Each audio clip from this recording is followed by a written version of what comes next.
ఏంట్రాదమ్మా పువ్వులు చూపించేస్తున్నా అమ్మని చూపించకుండా అంటున్నారా అనుకుంటున్నారా? నిజమేనండి, చూపించాలనిపించింది నిజంగా అండి.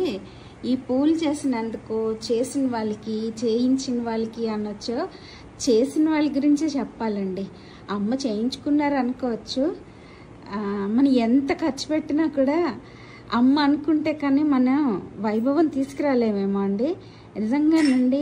అసలు మా రాంబాబు మనుషుల్ని నైట్ పెడితే పొద్దున్నండి తెల్లవారుజామున 5 గంటల వరకు చేస్తూనే ఉన్నారండి వాళ్ళు వచ్చి పనంతని.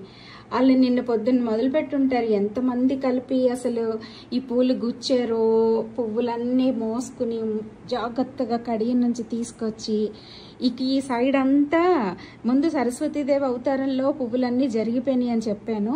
అందుకని ఈసారి కట్టారో మరి ఏం చేశారో తెలియదు, చాలా జాగ్రత్తగా ఈ దండలన్నీ నాకు గౌరీ అవతారంలో ఫుల్ వైట్ కావాలని అనడం వల్ల ఆ రోజు దండలు ఫ్లాప్ అయినాయని రాంబాబు చాలా ఇదిగా తీసుకుని చూడండి పైన అసలు ఎంత వైభవంగా తయారైపోయిందో. ఈరోజు సిద్ధిదాత్రి అమ్మవారు చేయించుకుని ఉంటారు ఇంత అందంగాని. నాకు ఎందుకో షేర్ చేసుకోవాలనిపించిందండి ఇంత అందాన్ని.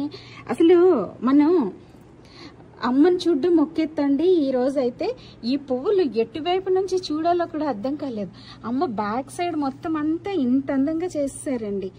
ఇదంతా మొత్తం అసలు తెలుగు అయితే వెనక అమ్మ ఎలా కనిపించరు కదా అని మనం ఇంతవరకు చూసుకుంటే చాలని అనుకోవచ్చు. కానీ మా రాంబాబు ఎక్కడ కాంప్రమైజ్ అవ్వకుండా అసలు అమ్మ వెనకాల ఫ్రంట్ అంతా అసలు ఇదంతా ఒక ఎత్తు చూడండి. సిరహాసిని తల్లి సిద్ధిదాత్రి దేవి, ఈరోజు సిరహాసిని తల్లి అనకూడదు, సిద్ధుల తల్లి. సిద్ధులకి ఈ తల్లిని చూపిస్తూ సరదాగా ఈ పూలు అందం అంతా చూపించాలని చిన్న షార్ట్ వీడియో చేశానండి ఈరోజు.